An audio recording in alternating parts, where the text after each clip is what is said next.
전번에 이제 이것도 이제 제가 필해 설비에 저럴 때는 말씀을 드렸는데, 서지하고 노이즈에 대한 부분. 여러분들이 67페이지 중간에 되어 있을 겁니다. 서지라는 거는 웨이브의 크기가 큰 거예요. 노이즈는 아주 작은 거예요. 그래서 제가 이미 강의한 내용에서 여러분들한테 말씀드렸지. 서지하고 노이즈. 그래서 이거는 노이즈는 아주 작은 신호 잡음이고, 서지는 이거 아주 큰 신호 잡음이다. 어? 그냥 모든 전기나 통신은 신호의 전달입니다. 다시 한번 여러분들 잘 보세요. 신호의 전달. 전기도 하나의 신호를 보면 그 신호의 전달입니다. 신호가 전선을 통해서 가는 거지. 그래서 신호의 전달에서 가장 키워드는 뭐냐? 예? 신호의 전달에서 키워드는 임피던스 매칭이에요.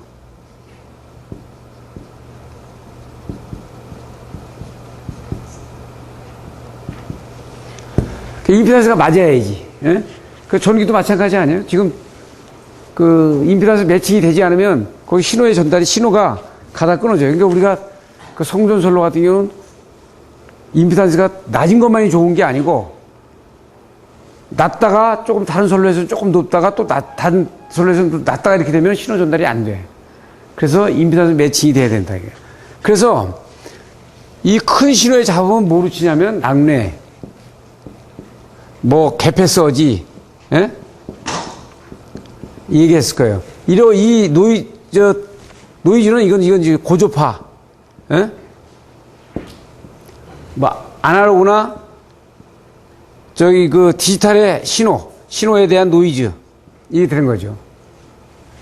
이미 제가, 그래서 이거를 만약에 대문제로 하면, 예상 문제로 하면, 서지와 노이즈의 차이를 들고 전력 설비에, 예를 들어서 이게 통신 설비가 아니잖아요. 그러니까 전력 설비의 서지와 노이즈의 차이를 들고 하나를 딱 찍어가지고 여기서 보면, 만약에 서지와 노이즈의 차이를 들고, 이 중에서 가장 저기 한 부분이 서지에서 가장 중요한, 만약에 개폐 서지, 낙뢰 서지, 그렇다면 고장 서지, 이렇게 세 가지 있는데, 여기서도 보면 크리티컬한 게 이제 개폐 서지라고 하면, 개폐 서지를 설명하고, 노이즈 중에서는 콤먼 노이즈에 대해서 설명하라. 이렇게 하면 두 개를 딱 찍어서 설명하고, 이걸 하면 대목차를 쓸고 양쪽에 조그만 그걸 두 개를 딱 들으라 그러면 이게 이제 꼼짝 말하지. 그 다음에 전격 전류 선정 방법에는 이거는 큰 의미가 없어요. 이거는 그렇고요. 여기 이제 휴즈에서 쭉 나오는데, 제가 설명을 아주 휴즈에 대해서 상당히 많이 얘기를 했고, 굉장히 이 시간이 가더라도 이 휴즈는 중요한 의미를 갖기 때문에, 그럼 우리가 벌써 휴즈 그러면 머릿속에 딱 들어오는 게 뭐가 들어와야 돼? 네? 뭐가 들어와야 돼?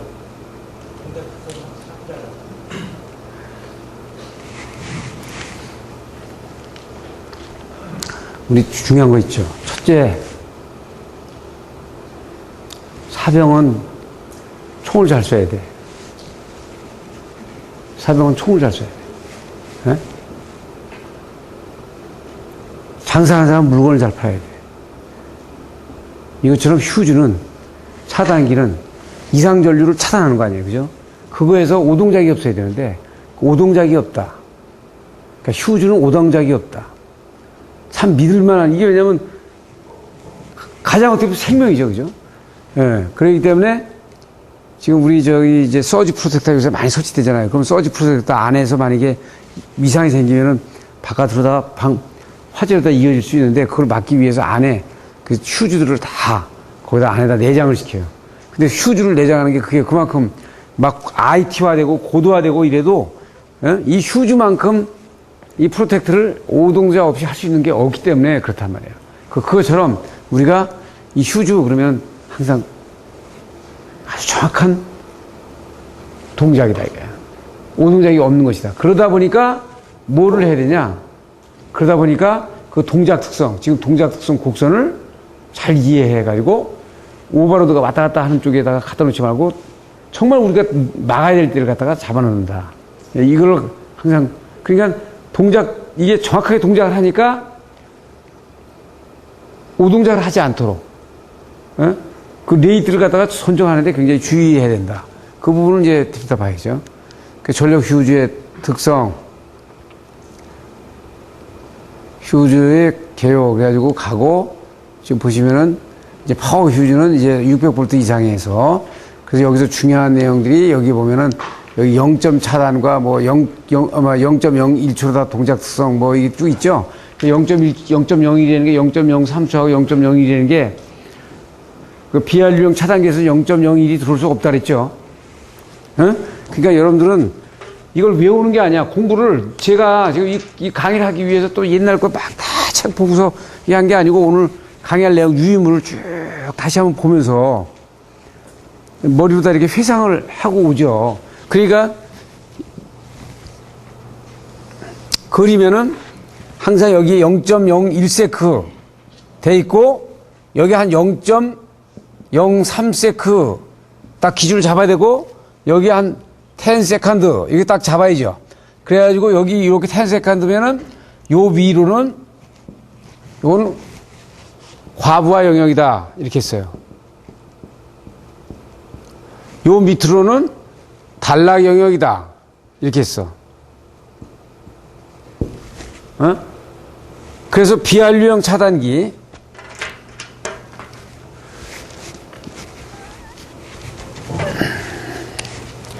차단기는 이게 어떻게 곡선이 이렇게 가다가 이렇게 떨어져 가지고 이렇게 되지. 그러니까 이쪽은 당연히 이게 시간이 될 거고 이거는 전류가 된다 이거. 그러니까 요걸 또 구체적으로 얘기하면 요것이 요 부분이 부하가 비례해서 시간하고 반비례 경험 영역이니까 이게 어떻게 돼요? 예? 이게 비례적으로 가죠? 그러니까 이게 차단기 영역이고 이게 열동형 차단기 영역이지. 그리고 이 영역은 뭐라 그랬어요? 이거는 동작을 안 하는 영역. 부동작 영역. 이거 동작을 안 한다는 거야. 이 전류가 이렇게 많이 가도. 이게 부동작 영역이지.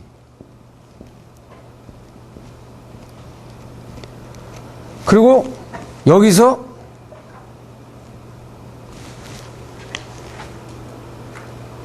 이게 이제 단락 영역인데 더 이상 시간을 다 밑으로 내려오지 못하니까 빨리 차단이 안 되지. 이렇게 되고 이게 어떻게 돼 있어요? 휴즈는 이렇게 내려가지. 이렇게 내려가니까 어떻게 돼 있어요? 여기는 뭐 부동작 영역이고 이런 게 없지, 그지? 그래서 이 휴즈를 과부하 차단이나 이런 데다 쓰면은 들락날락거리면 휴즈가 안 된다, 이런 얘기야. 그래서 뒤쪽에다 갖다 놓죠. 그 단락을 역을 잡기 위해서 주로. 그래서 임무를 달리해 준 거예요. 차단기 너는 이 과부하를 잡아라. 이 과부하. 그 다음에 휴즈 나는 단락을 잡겠다.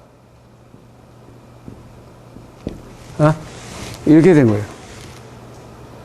그래서 여기서 조금 더 이렇게 답안 이렇게 쓰면 이렇게 해서 보면 휴즈를 쓰면은 여기서 이제 영역에 이렇게 돼가지고 세 가지 이렇게 영역이 있어가지고 이걸 이렇게 길게 보면 이게 동작 영역, 안전 통과 영역, 안전 통전 영역, 이 부동작 영역,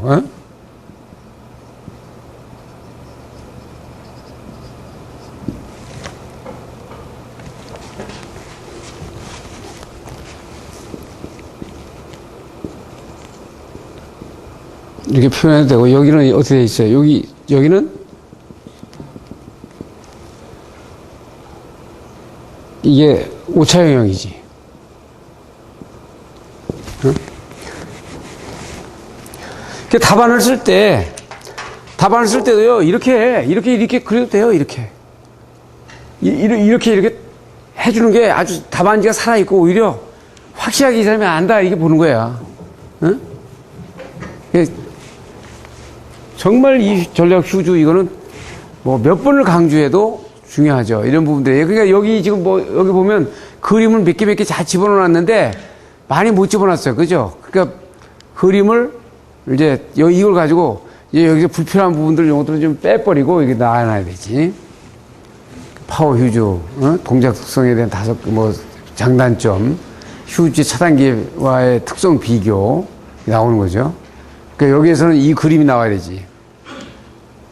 그 차단기 선정할 때 이러고 나서 이제 휴즈 해놓고 차단기로 넘어가면서 차단기 선정할 때 단락 전류를 산출하는데, 제가 여러분들한테 해드린 어떤 유임을 나눠드린 거 그대로 나왔잖아요. 퍼센트 임피던스가 정의하면, 퍼센트 임피던스 정의라는 건 뭐라 그랬어요?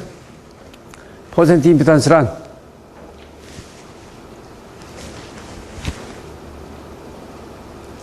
탁 앞에서 나오는 게 있어. 정상 전압, 정상 전류, 정상 주파수에서. 이 말이 안 나오면 안 되는 거예요. 그 단락 전류의 퍼센트 임피던스가 단락이 될 텐데 정상 전압, 정상 주파수가 아니라 그랬지. 그러니까 정상 전압, 정상 주파수, 정상 전류에서 선로가 볼팅 됐다고 봤을 때 선로의 임피던스 B다 이거야. 알았어요? 그래서 그 배수는 정상 전류의 단락 전류의 배수는 퍼센트 임피던스 배수는 정상 전류의 곱이야. 퍼센트 임피던스가 20이다. 그럼 5배로 올리라는 거였지. 그러니까 그렇게, 그래서 이 임피던스에 대한 퍼센트 임피던스 정의하고 기준 MB의 단락 전류 산청할 때 가정사항 이거 다 제가 IEEE 가지고 했죠. 그리고 과도 임피던스, 과도 리액탄스의 XD-2-1 이것도 그렇고, 기기 전류원, 발전기, 지금 게시판에 엊그제 보니까 발전기를 왜 모선하고 왜 같이 그립니까? 그러니까 이게 참 어떨 때 게시판을 쓸 때도 상당히 제가 참 그거 시간을 많이 들여서 많이 잘해줘야 되는데, 아주 기초적인 거를 물으실 때는 또 그것도 또 안 해드리면 안 되잖아요. 그래서 이제 그걸 이렇게 이제 해서 드리는데, 지금도 그런 걸 그걸 혼동하시는 분들이 많은 것 같아. 그러니까 단락전류의 임피던스 맵을 그릴 때 한전과 발전기를 같이 그리는 이유는, 이게 발전기가 한전이면 이게 한전에서 들어오고 전원은 원이라고 생각하는 거예요. 그래서 이걸 병렬 운전할 때는 같이 그리는 거고, 병렬 운전이 아니고 단독 운전일 때는 이쪽으로 한번 그리고 이쪽으로 한번 그려서 임피던스 맵을 그려줘야 된다.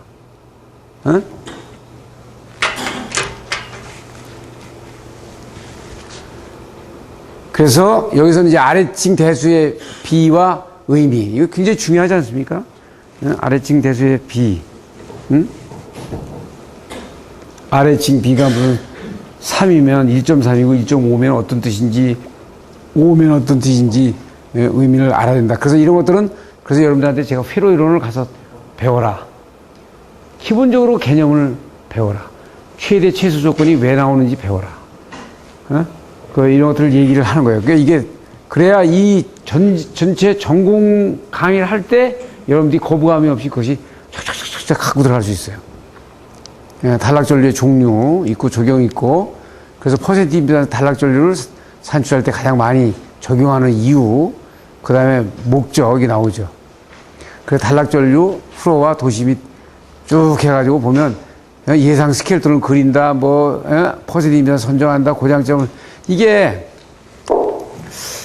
만약에 이 양반을 이걸 작성하는 양반이 아직도 만약에 기술사가 안 됐으면은,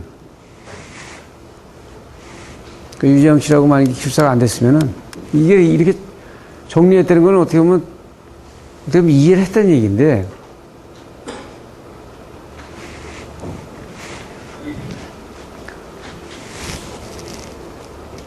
핵심이 회로 이론을 듣고, 그 다음에 이 답안 작성하는 방법에, 이거는 지금 공부하는 풀 차트를 작성하는 거지 답안 작성을 이렇게 하면 안 되거든. 답안 작성을 이렇게 하면은요, 만약에 이렇게 또 풀어는 이렇다고 해봐. 그러면은 야 이거 이 사람이 제대로 안다 하면서도 점수 주는 데는 좀 그럴 거예요. 어? 그러니까 여러분들이 이거는 전반적인 거를 보는데 관점만 두어라. 그래가지고 이거 차단 용량 선정하는데 이 시험 문제 관련도 나온 걸 가지고 조건이 이렇다. 제가 강의 그대로 이거 했지 않습니까? 이 조건이다. 그래가지고 개요는 여기다 놓고 단락줄을 계산하고 이렇게 해서 하나 딱 한 거 봐요. 이걸 내가 이거 보면 안 있으면 내가 그냥 예전에 강의한 거를 그냥 고주 이렇게 그냥 가서 이렇게 해야 되는 거예요, 원래. 가서 공부하고 나서 그 주에 다 정리를 이렇게 해야 돼. 단락전류 계산, 목적, 그 다음에 퍼센트 임피던스에 그 볼트 된 거, 식 호환되는 거, 단락전류에 대한 IS를 구하는, 그래서 이걸 가지고 이 루프를 가지고 쭉 보면은요, 몇 개만 다시 한번 이렇게 자기가 공부한 거를 자꾸만 회상을 하면 이걸 그냥 안 잊어버려.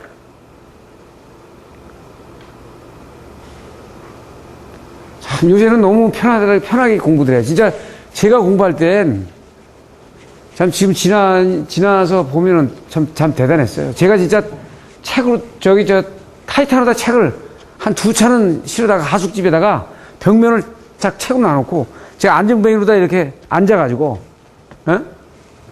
빈대 그 옛날에는 전기 기술 뭐 이렇게 잡지가 나오면 매월 잡지 나오는 걸 전부 다 스크랩 해가지고 앞에다가 이 잡지는 뭐가 중요하다 몇 페이지 견주지 다 붙여서 전부 다 그걸 또 일본에는 일본대로 왜냐면 시험 문제가 일본 시험 문제가 나왔으니까 오음진이 뭐 전설공업지 뭐 이런 걸 전부 다 그 일본에서 공수해가지고 보고 거기에 거를 인덱스에서 최신 기술은 다 보고 그걸 다 요약하고 그걸 또 나중에 잘라가지고 접지는 접지대로 묶고 피레설비는 피레설비를 묶고 콘덴사는 콘덴사를 묶는 거예요. 단락전류 목적과 계산 뭐 부스닥대 단락 용량 계산하는 거 이거는 간단하게 이건 뭐 그렇고요. 그래서 여기 단락전류 계산 방법에 뭐 5가지인데 퍼센트 임피던스 방법을 쓰는 방법은 가장 여러분한테 말씀드렸던 것이 가장 유용하다. 가장 아주 편하게 단락전류를 구할 수 있다. 단락전류를 구하는 목적은 차단계 적정 용량을 구하기 위한 거다. 차단계 적정 용량을 구하는 것은 사고 났을 때 파급을 빨리 제한하기 위한 거다. 이렇게 엮어져 나가요. 그죠? 그리고 이제 VCB와 전력용 휴지에 대한 결정사항과 그 다음에 이 관계. 여기 이제 요 내용을 보시면 되겠지. 그래서 이제 고장전류 저감 대책 중에 한류형 휴지와 한류형 저항기 해가지고, 지금 이제 제가 여러분들 강의 때도 말씀드렸지만, COS 같은 경우 보시면은, 이 애자에,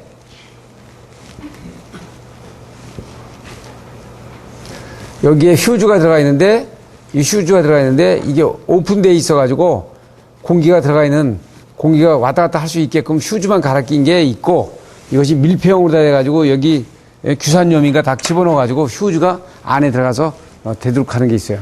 그거는 아주 정밀도가 높은 거지. 비싸죠.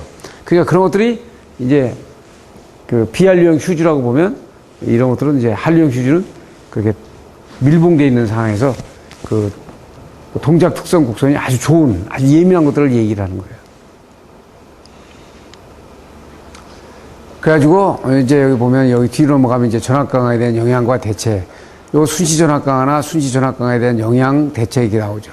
그리고 순시 전압 강화의 발생 원인과 영향. 그래서 이거는 순간 정전과 그 다음에 지금 낙뢰, 서지, 그 다음에 선로의 고장, 그 다음에 발전소의 송전 문제, 이런 것이 다 해당이 될 수 있어요.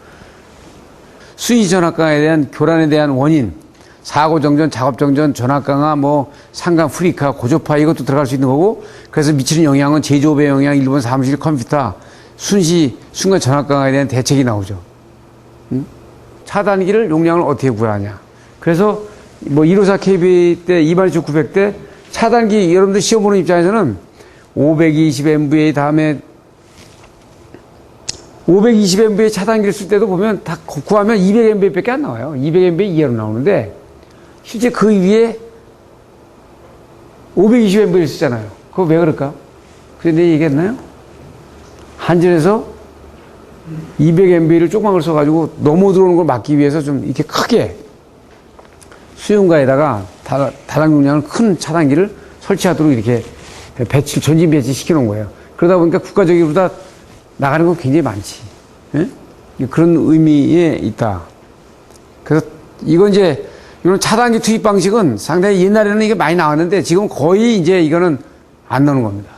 그러니까 옛날에 서울대 병원을 이제 그 박정희 대통령이 지시를 해가지고 지어가지고 기공식 한 다음날 박정희 대통령이 테이프를 끄는 다음날 3일인가 있다 MOF가 52가 터졌어요.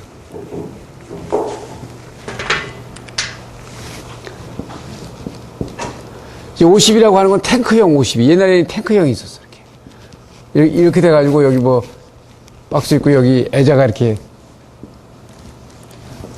아시죠? 어? 이런 탱크형. 그 여기다 오일 집어넣어가지고 오일에 안에 이 접점이 가서 떨어졌다는 거지. 그게 이제 국산 제품인데 이게 왜 터지냐면은 저기 애자 이런데 밀봉이 잘 못 되면 거기서 수분이 들어가고 수분이 들어가면서 이 차단이 들어갔다 나갔다 할 때 어떻게 된다 그랬어요? 52에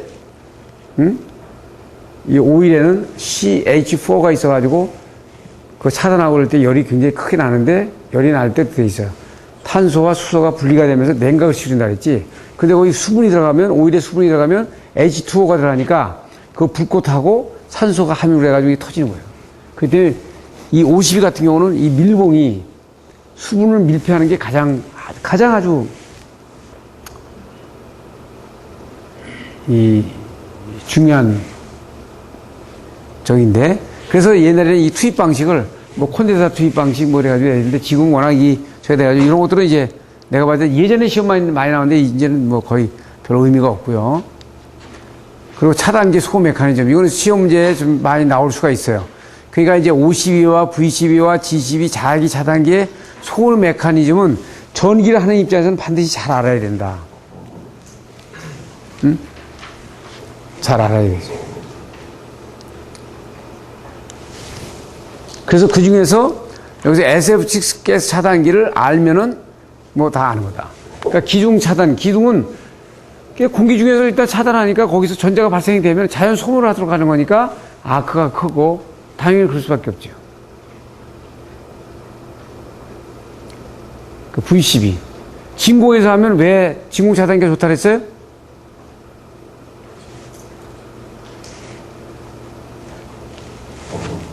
진공 차단기는 왜 진공 차단기를 써요? 진공 차단기를 딱 하면은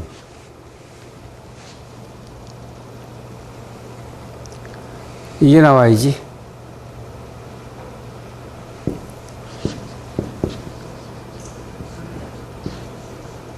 파슨의 법칙. 그 파슨의 법칙에서는 어떻게 있어요? 영역이 1영역이 있지. 예? 1영역이라는 건 비례하는 영역이 있잖아. 그래서 절연 파괴 전압이 PD의 간격에 이게 비례하는 영역이 있고 비례하지 않는 영역이 있지. 아시겠어요? 그래서 여기에 어떻게 돼? 마이너스 기압으로 가면은 비례를 안 해. 마이너스 기압에서는 이 절연 파괴 전압이 굉장히 커요. 절연 파괴 전압이 크다는 얘기는 아크가 안 난다는 거야. 아시겠어요? 그 진공으로 해놓으면은 아크가 안 일어난단 말이야. 그러니까 진공 차단기에서는 이게 접점이 떨어지면은 팍 하고 불꽃이 안 일어나도록 하는 거예요. 아시겠어요? 그러니까 파슨의 법칙에 여기서 이 파슨의 법칙대로 가는 건 아니죠. 이 법칙이 안 먹히는 이 영역에 있는 이 진공 상태에서 있을 때 기체의 절연 전압이 올라가는 것을 이용한 것이 진공 차단기다. 그 다음에 가스 차단기, 그 다음에 자기 차단기 있고요. 그 차단기의 종류, 특징.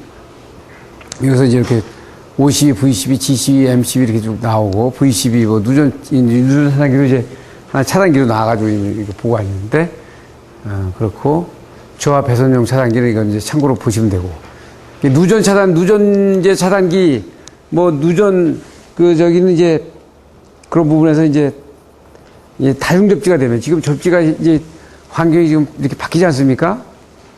이제 바뀌면은, 이제 누전 차단기는 이제 작동을 안 하는 것이 이제 규명이 되고, 이제 어떻게 보면 여기 이제 그 배전솔로 해서 이제 위로 들어오게 되는 거지. 여기 이제 정보통신에서 이제 뇌서지가 유입되는 원인과 대책 해가지고, 그 전원으로 들어오는 거, 직경내, 뭐 상호, 그 다음에 대지로 들어올 수 있는 거 해서, 그 뇌세지의 침입 경로와 대책을 하다가 이제 정리를 해놓은 부분을 볼 수 있어요. 그래서 여기 보면 1.2에 50 마이크로세컨드, 8에 20 마이크로세컨드 이런 것들의 전류파형이 이제 그 전에 제가 강의 안 할 때는 이게 일본 방식으로 돼 있었어요. 이게 이제 일본 방식은 1에 뭐 40 마이크로세컨드 이게 달랐어. 일본 애들이 한 거로. 근데 이걸 이제 국제기교로 해가지고 바뀌어진 부분을 볼 수 있죠. 그리고 보호계정기 이제 최근 동향은 디지털 계정기로 이제 바뀌어져 나가기 때문에 이렇게 볼 수 있고, 그러니까 디지털 계정기는 DSP를 제가 여러분들한테 잠깐 소개해 준 것처럼 DSP를 이해해야 되고, 변압기 중성점 접지 이거는 이제 대형 용량에서 얘기가 되는 거고, 대개 이제 Y로 나가지고 중성점 접지 해야 될 때 쓰는 것이요.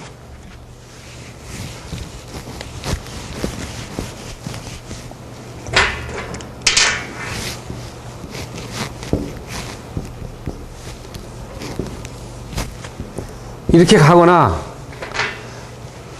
가거나 계정기에서만 쓰는 게 아니고, 계정기만 쓰는 게 아니고, 만약에 델타 회로 같은 경우에서는 중성접지를 못 하니까요. 델타 회로 같은 경우에서는 이렇게 해가지고 Y로 놔가지고,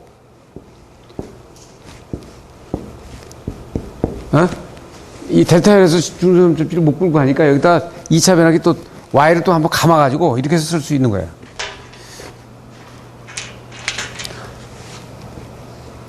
그러니까 이거는 한 개의 전압을 하나 더 쓸 수 있는 거지. 예? 그러니까 여기 뭐 델타에서도 하나 더 빼갈 수도 있어. 이렇게 빼갈 수도 있긴 있는데, 예?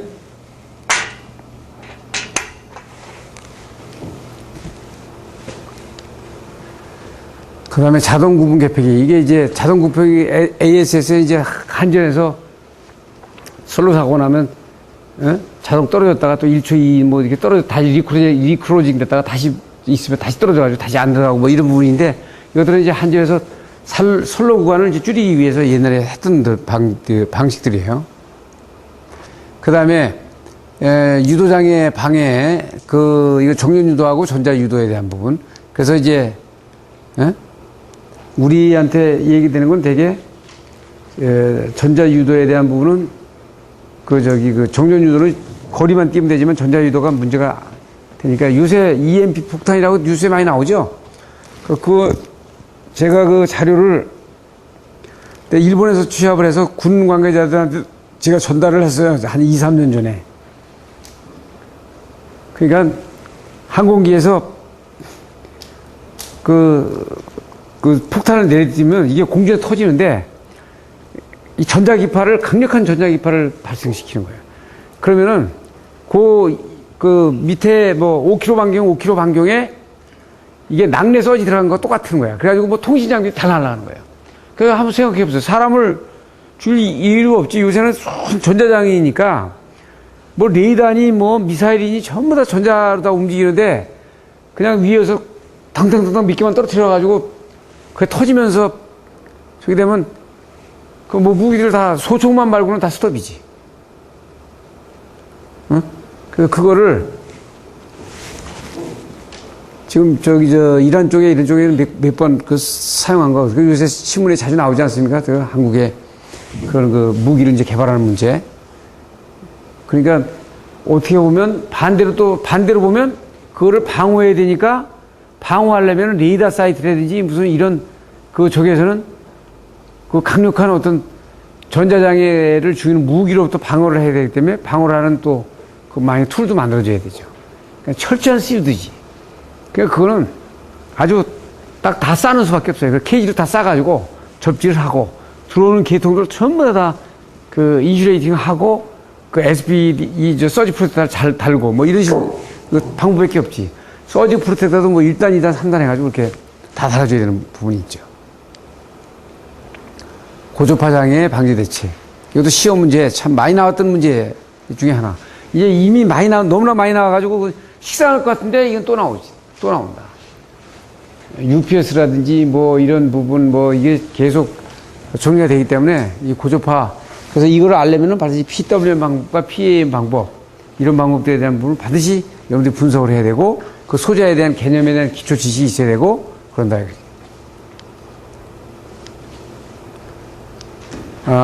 그 다음에 이제 몰드 변압기의 비일내용과 개폐 서지에 대한 대책. 그래서 몰드 변압기만 서지 업소부를 다는데 그것은 왜냐면 몰드 변압기의 건선 절연 내력이 오일 변압기보다 낮다. 그래서 예를 들어서 22,900 같은 경우 오일 변압기는 150MVA인데 몰드 변압기는 95MVA밖에 안 되니까 뇌 서지가 들어오게 되면 어떻게 된다고요? 증폭이 되죠. 선로정수 따라서 증폭이 되면서 넘어가서 절연파괴가 되니까 몰드 변압기에는 그 서지 업소부를 달아야 된다 하는 게 있었고 뇌 서지 메커니즘 필요 설비 그 뇌 서지에 대한 종류와 특징, 규명, 국제 규격에 대한 필요 설비 보호 방법이 있고요. 국내 규정 차이 이게 국내 규정 차이. 그래서 이거 국내 규정 차이를 이제 이게 부신 거 아닙니까, 그죠? 옛날에 PHM 하나 달아놓고 땅에다 하나 박아놓은 걸 지금 IC6230으로 바꾸고, 그 다음에 유입 변압기 보호 계정기. 이것도 이제 인재를 시험 문제에 뭐 거의 나오지 않는데, 보통 이제 비율 차동 계정기는 반드시 아셔야 돼. 이거는 이제 항상 복병이에요. 그러니까 변압기를 놔놓고 변압기 건선 내부에 고장을 잡는 거기 때문에 양쪽에 CT를 놔가지고 전류 방향으로 해가지고 합의되는 거냐, 분산이 되는 거냐 해가지고 계정기가 동작하니까 반드시 그 회로들을 그릴 수 있어야 되고 그 취지를 알아야 된다, 이거지. CT 전격의 과전류 정수, CT 전정 기준 나오고요. 여기에서 어떻게 돼요? 과전류 강도가 중요하다고 그랬지. 이게 이제 MOF. 이제 MOF도 N은 PT도 들어가고 CT도 들어가니까. 그거의 조합이 MOF니까. 요 과전류 정수 반드시. 과전류 정수 뭐 때문에 온다고요? 선로의 길이에 따라 단락전류의 강도를 고려해가지고 된 거다. 그랬죠?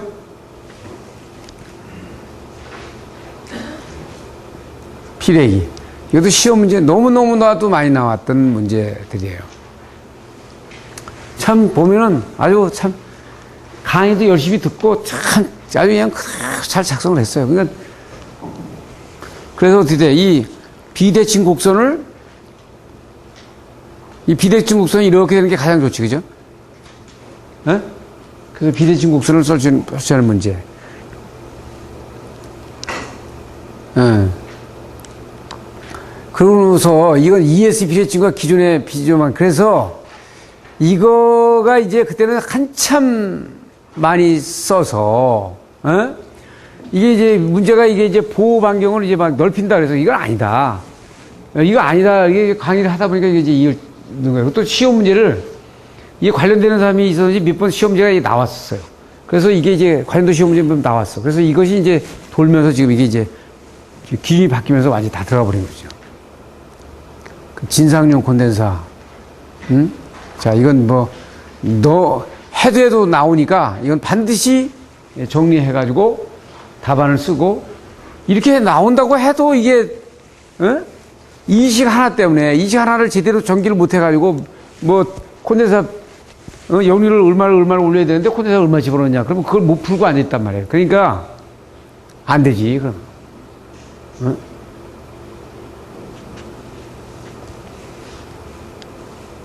콘덴서 차단과 투입 시 이것도 굉장히 중요하죠. 제가 기술개선 핸드북에서 다 여러분한테 해드렸지. 정말 너무너무 중요한 거예요. 콘덴서 개방 시 현상과 대책에 대한 거 투입 시 현상의 문제.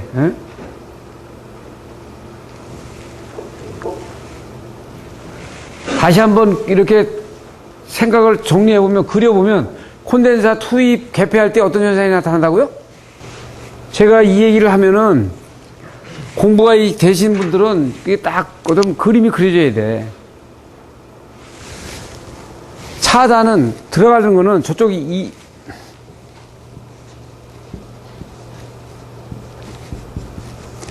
여기 콘덴사가 있고 차단기가 들어가면 여기 전압이 지금 없잖아요. 그죠? 전압이 없으니까 들어가는데 문제가 없어. 투입되는 거는. 오케이? 그런데 들어갔다가 나올 때는, 이게 이제 나올 때는 여기 전압이 살아있잖아요. 그죠? 이거 왜냐면 소진이 아직 안 됐잖아. 나올 때는, 떨어질 때는 이게 이렇게 떨어졌지, 이게 조금 떨어졌어. 떨어졌지만 이게 소진이 안 됐어. 이게 쭉 일어나, 일로. 그러면 이만큼 떨어졌어. 그래도 어떻게 돼? 여기 또 아크까지 벌어지죠? 아크가 벌어진다는 얘기는 여기에 60사이클이면 몇 사이클이 계속 들어간다는 얘기야. 그러니까 전압이 이렇게 하면 차단이 안 되고 쭉 밀고 가다가 이쪽 넘어가면서 이 전압이 여기 전압에 합세가 되니까 2배가 되죠? 또 이 합세가 되지, 여기서. 그게 여기 3배가 되지? 또 이것이 합세가 돼가지고 콘덴사에 또 들어가지? 이런 식으로다가. 이렇게. 그러니까 차단기가 완전히 차단을 하기 전에, 완전히 격리가 완전히 되기 전까지 이게 한 7배까지 이상 정격 전압에 7배까지가 이 악화가 일어나니까 여기서 문제가 생기는 거예요. 그러면 그 전압이, 이 전압이 어디로 가냐? 이 2차의 기기에 콘덴사 옆에 붙어 있는 뭐 절연판 이쪽으로 들어가서 콘덴사하단 말이에요. 응? 그 다음에 콘덴사에 설치하는 직렬 리액터에 대한 용량은, 그래서 이걸 막기 위해서 이제 거기다가 직렬 리액터를 달아가지고 시정수를 맞춰주는 거지. 이제 고저파가 들어오거나 파형이 정상 파형이 아니고 외양파가 들어오면 거기에 공진현상이 일어나니까 그 공진현상을 막기 위해서 해주는 거예요. 콘덴사에 방전 코일을 설치하는 이유. 예? 그래서 돼주고요. 그 다음에 이제 이제 건축전기 설비에 이제 동력 설비를 하는데, 전번에도 동력 설비 얘기한 것처럼 동력 설비는 이론과 실무가 있다 그러면, 실무에서는 그 전동기의 기동 방법에 대부분이 들어가야 되는데, 그 부분이 되게 유도 전동기다. 직류 전동기하고. 그러면 그걸 알기 위한 기본적인 방법이다. 그래서 건선형 유도 전동기하고 농용 유도 전동기하고 직류 전동기하고 유도 전동기의 원리하고 이런 정도만 보면 알면 된다. 그래가지고 여러분들이 반드시 이해해야 할 거는 건선형 유도 전동기하고 농용 유도 전동기의 대표적인 곡선을 알아라고 그랬죠? 그럼 말을 하면 그냥 딱 그림이 나와야 돼.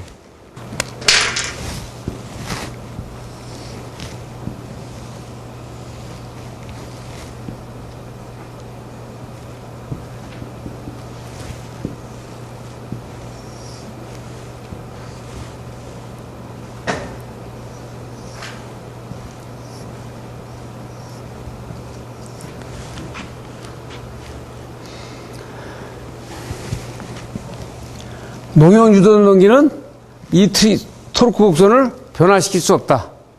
변화시키려면 안에 회전자의 저항을 변화시키면 이게 변화시킬 수 있는데, 그거는 이걸 바꿔야 된다. 그랬죠?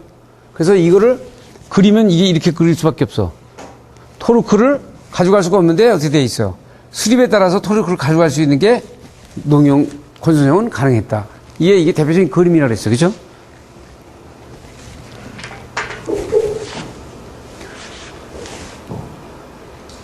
그래서 유도운동기에 대한 부분이 이제 집중적으로 다 얘기가 되면서 여기에 대한 Y델타니 기동방식이 쭉 나오고요. 그리고 이제 이거를 제어해주기 위해서 VVF 방법이 이제 속도 제어에 주파수 제어하고 전압 제어 이런 부분이 이제 집중적으로 나온다. 그래서 전동기의 기동 방법에 뭐 PWM 방법, PAM 방법, 뭐 일근어 방법, 무슨 워드 레오나드 방법, 뭐 여러 가지를 쓸 수 있어요. 여러분들이 쓸 수 있어야 되지. 그러니까 여기까지가 이제 보면은 이제 그 전동기에 대한 그 동력 문제. 그러니까 그 제어 문제, 이런 문제 쪽으로 다 스코프가 맞춰져 있다. 그리고 이제 건물의 이제 고품질 전력 공급에 대한 부분이 나오는데, 이거는 이제 그 간선 설계, 이런 것들은 이제 우리가 설계 안 하신 분들은 굉장히 이것도 굉장히 중요해서 간선을 설계하고, 그러니까 이제 어떤 이런, 이게 500층짜리를 진다. 500층짜리 규모를 지면은 이걸 기획하는 사람은 이걸 분해하는 거예요. 500층짜리 간선, 그 다음에 수변 설비, 조명, 동력, 에너지 세이빙, 엘리베이터, 이렇게 해가지고 크게 이게 살을 잘라, 이게 뭐야, 이렇게 소 한 마리를 잡으면은 뭐 머리, 다리 딱 자르듯이 딱 잘라놓고는 여기 전문가들 와서 설명해봐. 여기 전문가들 와서 설명해. 그래가지고 그걸 쫙 맞추는 거예요. 쫙 맞춰서 이게 탁 만드는 것처럼 똑같아. 그렇게 되려면 뭘 가져야 되냐? 큰 그림을 딱 보고 있어야 돼요. 이런 것들이 이제 간선 설계, 이런 것들이 아주 계획된 부분은 아주 굉장히 중요한 거예요. 그러니까 부하를 짓게 하고, 어떻게 분류하냐, 그래서 어떤 방식을 결정하냐, 이게 쭉 나오죠. 그리고 간선 방식과 이제 간선 크기에 대한 결정, 간선 결정하는 요소, 이게 다 해놓고 아마 이 양반도 이거 쓰려면은 한 10%, 20%밖에 못 쓸 거예요. 그런데 여기서 메인을 딱 잡아야지. 어느 부분을 집중적으로 다 쓸 거냐. 그리고 어느 거에 시험 문제 나오냐. 이건 뭐, 중요하지 않은 것까지 다 해놨기 때문에 이게 시험 문제, 이거 다 하려면 안 되지. 배전 방식. 이것이 이제 중요하죠. 배전 방식에 대한 검토. 그래서 배전 방식의 동향, 재료의 동향, 향후. 그 다음에 케이블 트레이에 대한 공사. 참, 이 케이블 트레이도 아주, 제가 이란에 있을 때는, 이게 밑에가 케이블 트레이, 프로하고 위에 이제 변압기나, MCB가 있어요. 그러면 이게 한 2층 높이 돼가지고 이게 전부 다 케이블 트레이의 런웨이 공간이에요. 그럼 여기에 그냥 케이블 트레이들이, 지금 아마 각종 큰 프로젝트는 그렇게 돼 있을 텐데, 막 그림처럼 이렇게 간다고요. 완전히 아주 예술이죠. 그럴 때 이제 그 케이블 사이즈 선정하는 거, 거기에 전선의 규격하고 그 용량 문제, 뭐 이런 문제들이 이제 저기 한데, 지금 국내 건축물 같은 경우는 아주 간단한 부분이고, 지중전선으로 사고 지점 뭐 측정 방법이 나오고, 그 다음 누전 차단기의 뭐 설치 장소, 이건 뭐 일반적인 것들이에요. 시험 문제 옛날에 많이 나와가지고, 그때 나왔던 거고. 그리고 이제 IEEE 접지에 이제 접지 설계 부분이 나오는데, 이게 이제 제가 여러분들한테 접지하면서 그 명심보감에 이게 IEEE가 접지가 있다. 그래가지고 이걸 가지고 얘기를 제가 드린 적이 있어요. 그래가지고 실설계까지 이게 돼 있죠. 너무나 중요해. 그러니까 IEEE 걸 가지고 이렇게 왜 하냐면 가장 접지에서는 그 이론과 이런 부분이 가장 논문으로다가 페이퍼가 검증이 되어 있기 때문에 가장 정확하다고 볼 수 있어요. 그래서 그 현장 데이터 넣고 접촉 굵기하고 안전전압에서 타치전압, 보폭전압. 그래서 원래 우리 사무실도 보면 매 프로젝트마다 안전전압, 보폭전압을 다 체크해서 다 시뮬레이션 돌리는데, 제가 접지 강의할 때 그랬죠. 이 건축물 같은 경우는 낮은 건축물에서는 등전이 접지를 해버리면 보폭전압과 접촉전압을 다 이미 해결한 거예요. 그래서 NEC에서는 일체 그거를 벌써 이미 등전이 접지했다 그러면 보폭전압과 안전전압을 다 해결한 거기 때문에 거기서 뭐 다시 프로그램을 돌리거나 이러지는 않지. 근데 우리나라는 이제 이게 이제 개별 접지로 넘어가는 데다가 또 그 다음에 요새는 이제 낙뢰 카수를 갖다가 이제 옛날에는 10카만 정했는데 지금 200카까지, 1등 같은 경우는 200카까지 적용을 하니까 엄청난 거거든요. 지금 여러분들 변압기가 지금 바깥에 5개 주상 변압기가 10카를 고려해가지고 다 비리 만들어졌거든요. 근데 저기에 가공선로에 200카까지 떨어진다고 봐봐요. 그거 다 날아가는 게 변압기가. 그러니까 그런 부분들이 이제 곧 도래한다고. 그러니까 지구온난화되면서 이게 상당히 문제가 있는 거예요. 그러니까 이게 보면, 그래서 타치전압과 보폭전압이라는 게 여기서 이제 IEEE에서 처음 얘기가 되고, 그래서 그 설계가 타수전압과 보폭전압을 반드시 거쳐야 실설계로 가고, 그렇지 않으면 다시 재설계에서 넘어와야 되고, 이렇게 되는 관계죠. 그래서 설계 개념, 그래서 현장 데이터, 이런 내용들. 이 제가 강의 그때 다 한 내용을 그대로 적어가지고 했어요. 그러니까 여러분들, 특히 우리 사무실에 지금 직원들이 와 있는데, 접지 같은 경우는 이런 내용들을 가지고 쭉 정리해가지고 보고서 써도, 이런 순서대로 보고를 써도 보고서가 잘 돼 있는 거지. 응?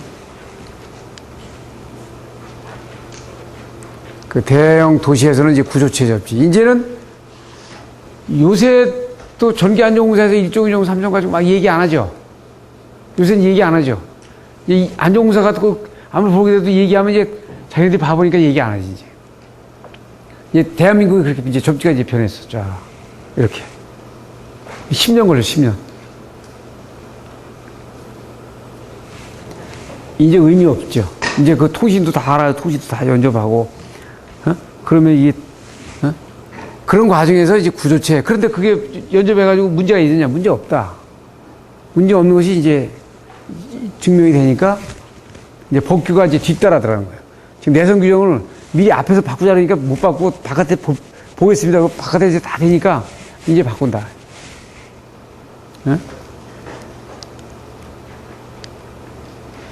그 대규모 접지의 시스템에 대한 설계, 보폭전압 접지 설계 순서, 공용 접지에 대한 당단점. 이게 상당히 많이 나왔던 문제입니다. 공용 접지와 단독 접지. 지금 이제 이건 시기적으로 좀 의미가 별로 없는 건데, 그 접지 설계 시 고려사항하고 접지 방법. 이거는 정말 반드시 해야 돼요. 이게 시험 문제, 이제 큰 덩어리로 보면 참 중요한 그 덩어리의 하나죠. 제가 이제 나중에 내가 강의를 해줄 수 있으면 접지만 가지고 강의를 해주면 이제 그 접지 핵심 기초기술이라 그래가지고 인하대 이보 교수님이 이승실 박사하고 쓴 책이 있는데, 그게 아주 제일 잘 돼 있어요. 그러니까 그게 다층구조니 뭐니, 이런 데 잘 몰라. 그걸 실질적으로다가 강의를 안 들으면 몰라요. 근데 그거는 이제, 여기 잘 보세요. 만약에 예를 들어서 위에가 안반이야. 자갈이고 밑에가 이게 흙이야.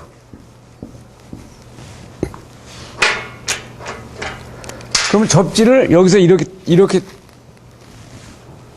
박았어요. 여기서 이상전류가 들어오면 여기 안반에 흐르겠어요? 안 흐르죠? 안 흐르면 이렇게 흐르죠? 이렇게 흐르는 거예요. 그 다음 반대로 여기가 흙이야. 여기가 안반이고 이렇게 박았어요. 아무리 박았더라도 이상전류 들어오면 이거는 이렇게만 흐르지 여기는 안 흐른다. 안 흘러요. 그러니까 이런 것들은 이제 접지 설계를 할 때 볼링을 해서 만약에 어떤 대충 땅의 구조에 대한 부분이 이렇게 나오면은 이 부분을 나름대로 저걸 조치를 해가지고 해야 돼. 그러니까 이런 것들에 대한 기초 개념이, 예?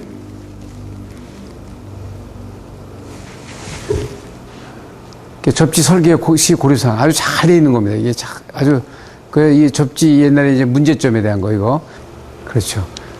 요 초대형 여기에 이제 밀집 지역, 접지 공사, 공용 접지, 그다음에 접지의 공통 접지의 각 장단점, 공용 문제점, 결론 해가지고 접지 저항 측정법과 조관법 요거 반드시 좀 봐야 되고요. 측정하는 방법은 반드시 이거 아셔야 되는 게 3전법, 4전법이 있는데, 그러니까 전류를 흘려가지고 전압을 걸어가지고 전류를 흘리면은 전류치가 나올 거 아니에요? 그러면 접지저항치가 나오겠죠, 그죠? 예? 전압을 걸어가지고 전류치 나누면 되니까. 근데 그것이 많이 박을수록 정확하겠지. 여기서 하나, 둘, 셋 이렇게 해서 여기서 이렇게 해가지고 여기 전압을 걸어요. 이게 100볼트를 걸어봐, 예를 들어서. 그래서 이 전류가 돌아 나오는 거 보면은 이게 1A가 나왔다. 그러면 여기 105만이에요? 여기가? 그럼 여기는 똑같은 거리를 해가지고 20m 해가지고 박았다. 여기 200m, 100볼트를 걸어. 그랬더니 여기 0.5A가 나왔어. 그러면 여기도 100Ω야. 이런 식으로 다 이게 하는 거거든. 그러니까 그 타점이 멀수록 그 정확하게 나오는 부분이 보일 수 있는 거죠. 그 중성점, 여기까지. 요거 보시면은 여기 의료용 접지. 의료용 접지는 이게 이제 접지는 그 무조건 다 저기 하는 게 아니라 이제 저번에도 수술실 같은 경우는 비접지를 해야 되고 개통접지를 해야 되고 하기 때문에 여기 정전기 방지용 그다음에 수술실에 대한 개통접지는 아이솔레이션 시켜가지고 이제 그 접지를 이제 막아야 되는 부분도 보이는 부분이 있죠. 요들은 이제 별도로 특수 접지지. 여기까지. 요 접지까지. 제가 오늘 강의는 요 접지까지를 좀 보겠어요. 그러면 다음 주까지 하게 되면 요게 전부 다 그 내용이 다 끝날 겁니다. 그죠? 자, 오늘 강의 여기까지. 감사합니다.